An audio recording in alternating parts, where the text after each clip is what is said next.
سەرهەڵدانی شەپۆلی ناڕەزایی عێراقیەکان سیاسەت و دۆخی ئەمنی و دەوڵەتداری بەرەو هەڵدێرێکی نادیار بردووە و لێکەوتەکانی ئەو گۆڕانکاریە خێرایانەش بە بڕوای شیروان میرزا ئەندامی ئەنجومەنی نوێنەرانی عێراق ڕەنگدانەوەی لەسەر کورد دەبێت و بە پێویستی دەزانێت لایەنە سیاسیەکانی هەرێم باشتر هەڵوێستەکانیان بەرامبەر ئەو ڕووداوانە یەک بخەن. لە ڕاستیدا ینی لە عێراق لەبەروی ڕووداوەکان زۆر خێرا ڕوودەدەنەوە، گۆڕانکاری خێرایان تێدایە، دەکرێت بڵین کەس بە تەواوی بەرچاوی ڕوون نییە. بەڵام ئێمە وەکو پەرلەمانتارانی کورد لە بەغدا دەکرێت بڵین داواکاریمان ئەوەیە، لە ڕاستیدا تەواو نییە، بەڵام داواکاریمان ئەوەیە کە بەرچاومان ڕوونتر بێت لاوەی سیاسەتی کورد وە با بڵین بەرنامە و پلانی کورد لە بەغدا بۆ جێڕانەوەی ئەمنیەت، بۆ جێڕانەوەی استقرار بۆ عێراق چییە، بۆیە زەڕورە فراکسیۆنە کوردستانیەکان بەگشتی لە بەغدا باشتر لێک نزیک بنەوە و چاکتر بیر لە دانانی پلان و بەرنامە بکەنەوە. ئەوەی کە تا ئێستا هەیە دەکرێت بڵین وەکو پێویست نییە، پێویستی بە هەنگاوی زیاتر و لێک نزیک بنەوەی زیاتر هەیە.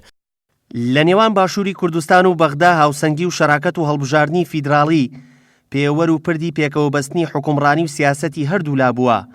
ئەم پێشات و ناڕەزایانی دوایی ڕێڕەوی چۆنێتی مامەڵەی کوردی لە نێو عێراق گۆڕی بەرەو ئاراستی چاوەڕوانی و لەسەر ئەم بابەتەش لەتیف نێروەی ئەندامی ئەنجومەنی گشتی سەرکردایەتی یەکێتی دێتە ئاخاوتن و پێی وایە بردنەوەی گرێوی لایەنە کوردستانەکان تەنها یەکدەنگی ڕاستەقینە و کارکردنە بە دەستور تا لە پریشکی ئاگری ململانەکان بە دوور بێت. ئێستش کە چاوەڕان دەکەین ئەو گۆڕانکاریانای کە بەپەلا لەسەر ئاستی عێراق لە گۆڕەپانی سیاسی، ئەمنی، جەماوەری، ئیقلیمی ڕوودەدەن و هەندێک پێشاتی کتۆپڕ پێمان دەڵێن ئاماژەن کە عێراق تووشی هەژانێک دەبێتەوە، دەکرێت ئەو هەژانە ببێتە هۆی کوتەهێنان بە ژانەکانی عێراق و دەشکرێ ببێتە هۆی زیادبوون و بەردەوامبوون و کاریگەرتر بوونی ژانەکانی عێراق.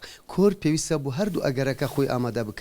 ئەم ئامادەکاریش پێویستە ئەمە بە پێویستی بە پلان هەیە، بە خیتابێکی یەکردو هەیە، بە بەهێزکردنی تیمی کورد لە بەغا. ئێمە لە بەغاوە دەتوانین بەرژەوەندەکانی کورد لە هەرێم بپارێزین و ناتوانین لە هەرێمەوە بەرژەوەندەکانی کورد لە بەغا بپارێزین ئەگەر لە بەغاوە تیمێکی بەهێز و پشتیوانیەکی بەهێزمان نەبێت.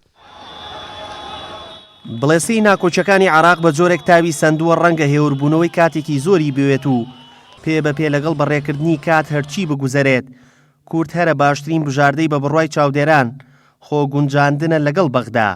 داسیار محەممەد، گەلی کوردستان، سلێمانی.